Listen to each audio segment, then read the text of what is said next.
Well. Good afternoon, everyone and everybody. It's me again, Craig, your recovery coach here at Capital Recovery Center. And once again, it's always a pleasure to be here to talk about some very important stuff on tonight. And tonight is I'm going to put it on the screen for you. This is our M.I.T. Men in Training Hybrid Meeting. And so we're going to talk about I'm going to read a good article, share some information with you, with those who are out there and who may be tuning in now or later. And I think this article is very informative. And so I want to share with you. And so the topic we're going to be talking about is what I learned about leadership from addictive recovery. And so I am a recovery coach here at Capital Recovery Center. And so I'm going to bring you this article by HuffPost.com. And so this article is written by someone who shared their stories. And so I thought it was very imperative that I read it and share with you as well. And so I'm going to stop rattling along and get right into the meat and potato of it. It says, what I learned about leadership from addiction recovery. After recently leaving my job after 2 decades, I have had time to reflect on my leadership journey. The recent loss of an important early mentor has focused that reflection on something unexpected. How much my recovery from addiction shaped my approach to leadership and social change. In fact, I've realized that those lessons are the cornerstone of my leadership. Growing up, I was a sensitive kid who struggled with a troubling combination of insecurity and depression. I was 10 years old when I first got drunk, enjoying the euphoric escape from those feelings and the substitution of a false confidence that felt pretty real in the moment. As I entered my teens, I came to depend on alcohol and drugs to either numb or manifest the ugliness I felt inside. There was never enough and not much else I cared about. My life was urgently organized around getting high and not getting busted for using or dealing. Over time, the drugs exacerbated by depression and insecurity rather than masked them, and my life was headed off the track. I was fortunate that a cascading series of mistakes, failures, and busts led me to an inpatient treatment program and a new life. I was just 16 years old. And so as you can see, gentleman is sharing his story that he experienced and some of the pitfalls that he endured during the process. Recovery from addiction is not an event, but an ongoing process and one that reveals new lessons and insight over time. I can still feel the lure of instant gratification and escape, but I've found healthier ways to address the insecurities, depression, fear, and stress that led me there. I never mastered it, but I've practiced for almost 30 years and continue today. This process has been the North Star that has guided me personally. And as I understand better now professionally, here are some of the lessons that have guided me personally as a CEO and as a public leader working for social change. Here's a young man, or here's a person that started out very young, using alcohol and drugs.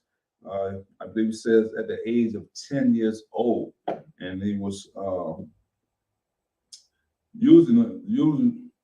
consuming alcohol and drugs to, as he would say, to combat the depression and insecurities that one was feeling at the time. And so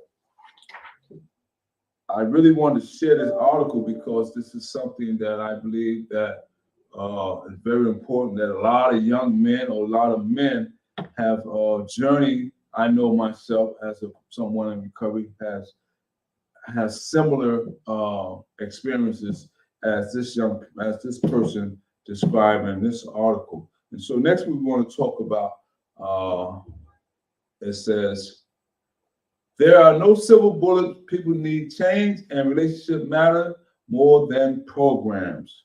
And so a lot of times I hear people says, man, I'm programmed out. And so I thought about it. I said, wow, I hear people say that, but then there's another aspect of what people also need besides programs. And so that's why mentorship is something I feel is very important. And so let's see what the gentleman writes in this article, where it says, there are no silver bullets, people need change, and relationships matter more than programs. Perhaps this set of insight has shaped my work on solving social problems more than any other. I myself benefited from a combination of inpatient treatment, outpatient treatment, support groups, therapy, friends, and mentors. However, here's a person who's not only talking about it from a book aspect, but also talking about a lived experience for him. So it says, each could claim me as an outcome. While all were valuable, none were sufficient. If I were to measure their effectiveness, I would rank them by the extent to which they helped me establish relationships that existed outside of institutional frameworks and were there when I needed them most. It was nurturing, supportive, and relevant relationships with peers and mentors who could nurture me, push me, and hold me accountable that have made the greatest impact. And it was mutual support. I did the same for them. And so, as the gentleman make mention, he says, yes, I went through inpatient, outpatient, institutional program of frameworks, et cetera, et cetera. However, when he began to build a bond, a relationship, those who, some of the peers that he began to grow more in depth of what it means to have value when it came to mentors or mentorship. All right. And so it says, my journey and many friends' journey have not been straight lines. And my outcomes were evaluated 1, 3, and 5 years out. There would have been very different results. There was not linear casualties from any one intervention to outcomes, but a roller coaster ride during which I needed different kinds of intervention and support at different times until I finally settled on a positive, sustainable path. I also know that what worked for me would not work for everyone. So what worked for someone may not work for others. So we all have our different pathways of how we can grow and change, right? And it says, I need a more flexible nurturing program. Others need a more prescriptive, rigid program, which I would have rebelled against. I've also seen people require more than one opportunity to succeed. In recovery, when someone fails and comes back, we welcome them rather than shun them. We also understand that some people, due to mental illness, trauma, or other issues, may find success more elusive, and we keep welcoming them back. I argue often with policymakers and funders who think there are simple, singular solutions to help people living complex lives with changing conditions and circumstances. In the end, it is the support of people, not programs, that make the greatest difference. The best experts are those who have been there. All right, and so yes, some people make it the first time. Some people grasp it the first time, or going into a therapeutic community, whether it be a peer-related therapeutic community, or whether one go into a residential treatment facility. And then some people need several, or maybe few, like the guy said, 1, 3, or 5 times. Who knows? Whatever the outcome may be, We want the best for you. And so let's talk about another topic that he made mention of. He said, mentor matters most. All right. He says, mentor matter most. All right. And says, one of the first thing one does in recovery is ask someone to be a sponsor. All right. See, the first thing one does in recovery is ask someone to be a sponsor, a mentor, to show them the ropes and who is willing to be on call whenever temptation or trouble threatens. I was fortunate in my first week to meet a 36-year-old husband, father, and cattle buyer from the Milwaukee stockyards who agreed to take me under his wing. It was the first adult relationship, especially with the male, where I felt someone really accepted me fully and had my back completely. And see, and so as I'm reading this article and the person is sharing their lived experience, um, I really commend the person for being open and honestly and just sharing because he said, it was the first adult relationship. So now we're talking about M.I.T. men in training, and this is a hybrid class. A lot of men, a lot of young men, a lot of older men who have never experienced a true relationship, whether it be from a male relationship, whether it be from their biological father or stepfather or someone who's near and dear. So this gentleman, he stated that until he met this gentleman, this cattle, he said he was a cattle buyer from the Milwaukee stockyards who opened his arms up and took him under his wing and began to show him the rope of what it means to be a mentor, right? And so let's continue on to see, dive a little further. And so he said the person that he met who took him on the arm, he loved me and he cared for me, but he also held me accountable and called me on my sugar honey iced tea, if you know what I mean, when I deserved it. He would make time for me whenever I needed him. Even when I called him in the middle of the night, which was not rare, I learned many lessons from him, but I also learned the value of finding someone who you aspire to be like, learning how they got there and asking them for help. I applied the same lesson when I started my career and continue today to do so. Engaging mutual support from peers, an executive coach, and many mentors without whom I could not have succeeded and sustained my leadership. All right. And so don't hesitate to give back, whether it be a leadership role, whether it be someone volunteer, if you know a person who in a NA meeting or AA meeting, and they may be a newcomer and they may be lost or may just need, as the guy said in this article, need someone to show them around the ropes or show them the ropes around the setting of an NA or AA meeting or support group. Just be welcoming and show a person genuine concern and have genuine love for that person, because you never know, you may meet someone or they may meet you and you could change their lives for the better.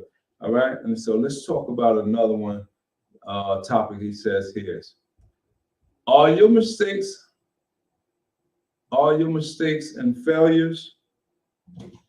No, that's a typo. Let me change that. I'm going to edit that while we're talking. And so I'm going to edit that because that when I read it, I said, oh, that didn't sound right. And so let's try it now, what it says. Let's put it up there.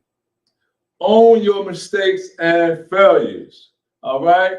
Own your mistakes and failures. It says another element of addiction recovery is to make a list of all the things we have done wrong to others and a list of all the people we have harmed.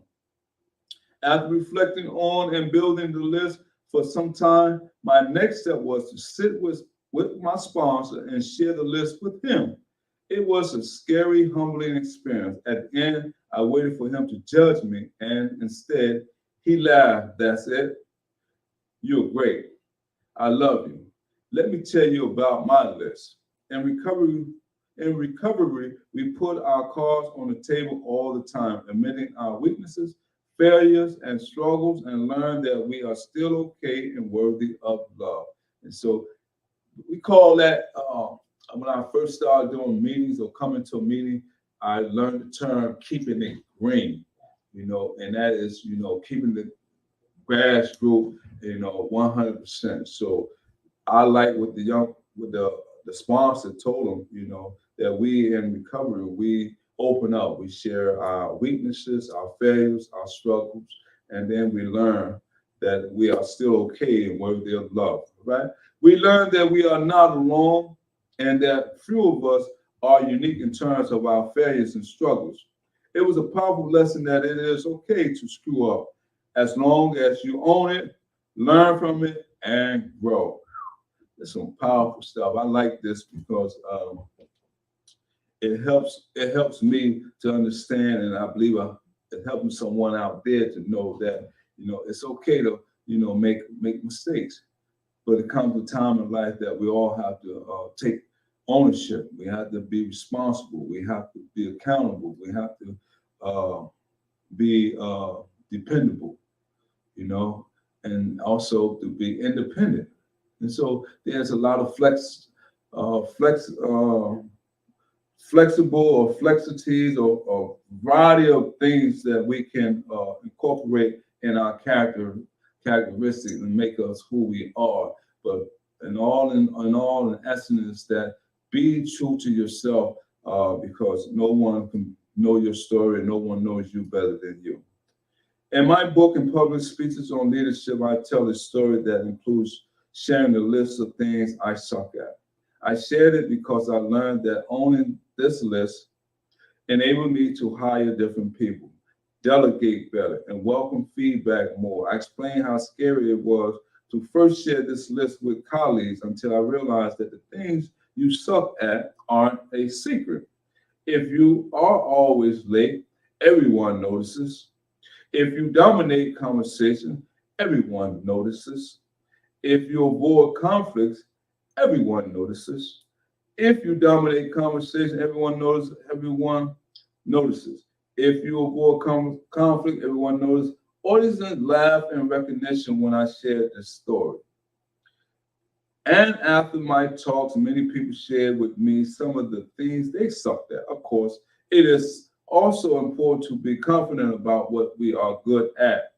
But I found being transparent about challenges is liberating and often opens up others to share their authentic selves with me rather than judge me. All right. And so we're going to move right along, and we're going to talk about another topic. And it says, welcome and don't judge others' story. And we used to call that when we welcome somebody and someone is sharing and open up and being transparent.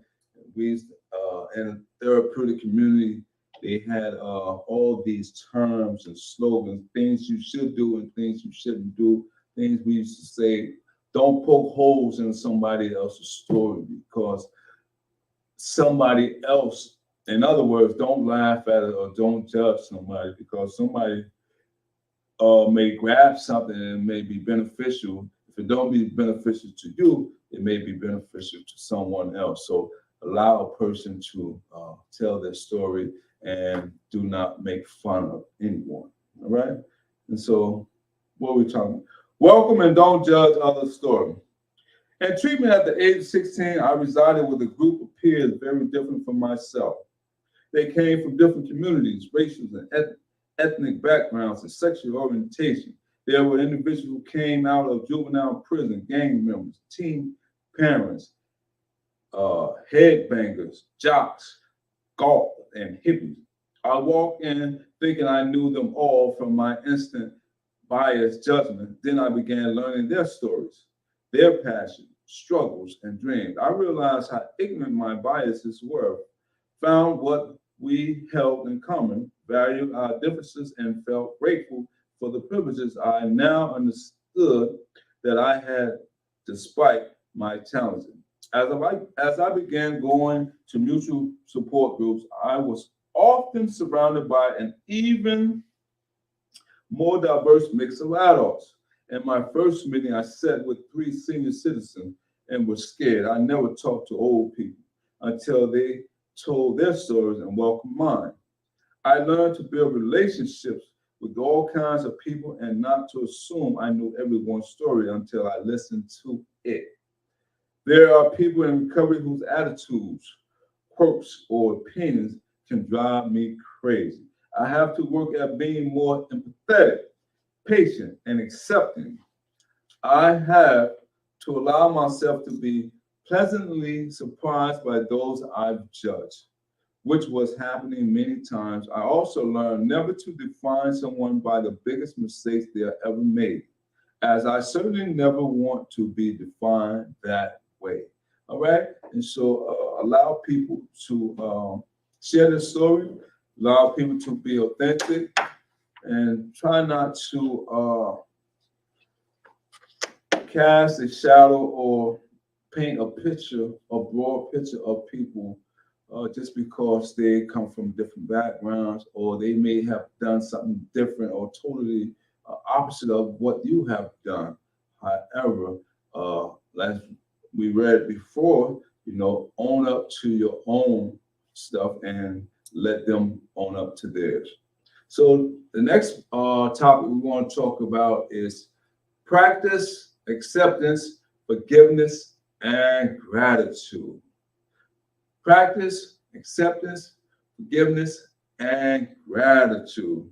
I learned from persevering through many struggles and, I learned from persevering through many struggles and tragedies and watching many others persevere through even greater struggles and tragedies to be more accepting and grateful of life on life's terms. The serenity prayer has been my mantra for years. God grant me the serenity to accept the things I cannot change, the courage to change the things I can, and the wisdom to know the difference. As one who is conflict avoidant, I find that I'm actually better at the first part of the prayer than the second. I know that no matter what happens, if I maintain perspective, remain grateful, and reach out to others for help, I will persevere. Most importantly, I know that I cannot control many situations, only how I react to them and grow from them. It is not easy, and I can forget in reactive moments, but these lessons have helped me through many personal and professional struggles. I've become grateful for many lessons and learned the hard way. Several years ago, a friend of mine from recovery learned horrifically that his 7-year-old daughter was hit by a drunk driver while walking home from school. While she was in a coma, she eventually recovered. His rage at the driver was tempered by the fact that he had spent the previous 2 days wrestling with making financial amends for his own past drunk driving accident just one block from where his daughter was hit. There but the grace of God go I, he thought, and he did something he still finds unfathomable. He reached out to the man who hit his daughter and took him to an alcoholism recovery group. It was a deep, powerful lesson in grace, gratitude, and forgiveness. Mm, mm. I've learned that just as I wish for forgiveness when I'm wrong, I must always be willing to forgive when I've been wrong. Resentment is like drinking poison and hoping someone else dies. Forgiveness isn't automatic, it requires owning mistakes and changing, but it must always be available. And so this here is very important. It's very heartfelt.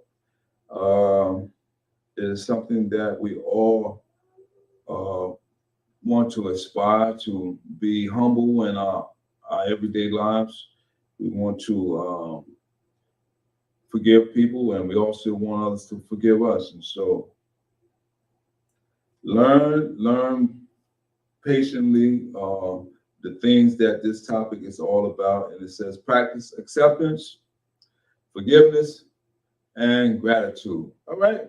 And so we're going to move on because I believe that topic there talks about how to transform and make good character as a mentor, especially when you're mentoring other men from a peer perspective or shared experience. Let's talk about the last one and we're going to get out of here. It says pay it forward. Pay it forward. Recovery is predicated on servant leadership. Let me read that again.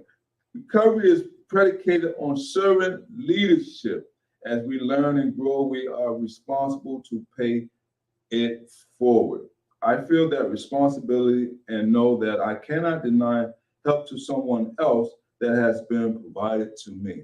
So as you begin to look back over our lives and we see that there was other people who helped us develop and grow along the way. And so even though we are selfish at times with our recovery, we also have to be generous to reach back and help someone else along their journeys because each one reach one, each one teach one.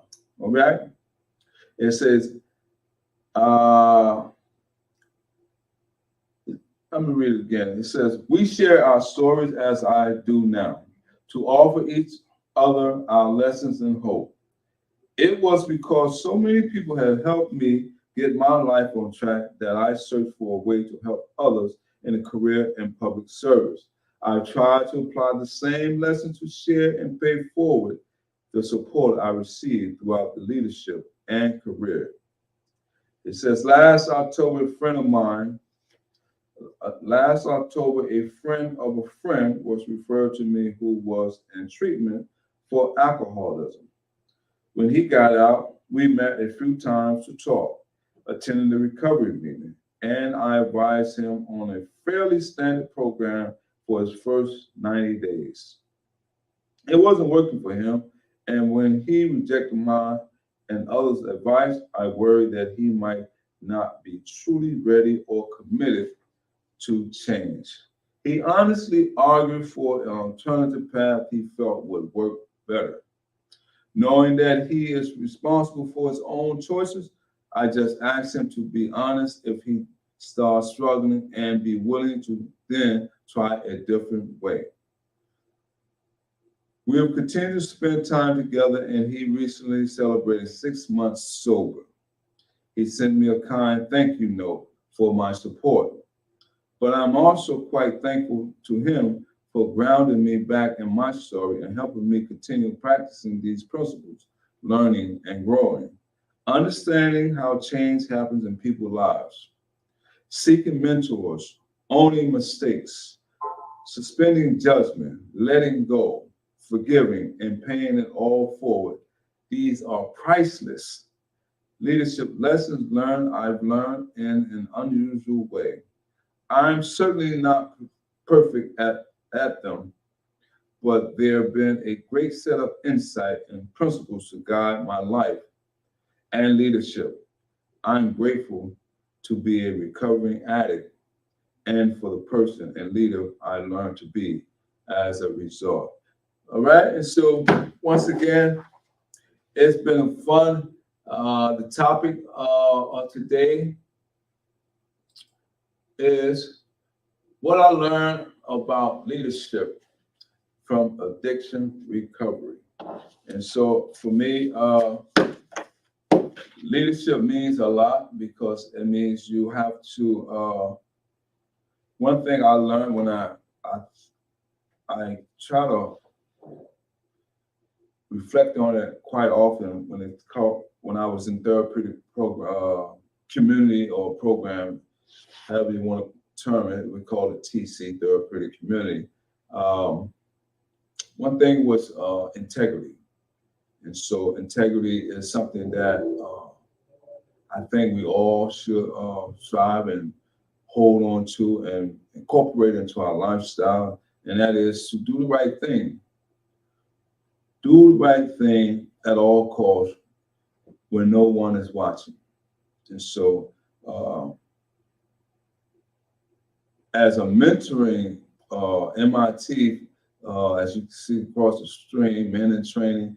So our goal is to help each men help each other to work on our character flaws, and to improve upon our lives for social change and family structure, and be responsible and to be a better person one day at a time. Not to say that we're perfect and that we're going to get it all done in one day. That's far from the truth. But if we work together, as I said, that's a saying going, you know, iron sharpen iron, men sharpen men. And so that's the goal here at M.I.T, Men in Training, is that men sharpen one another in our growth and recovery. All right. And so that's it for this week. Hopefully, I'll see you next week, and take care of yourself, because nobody knows you better than you. So long. Have a blessed night.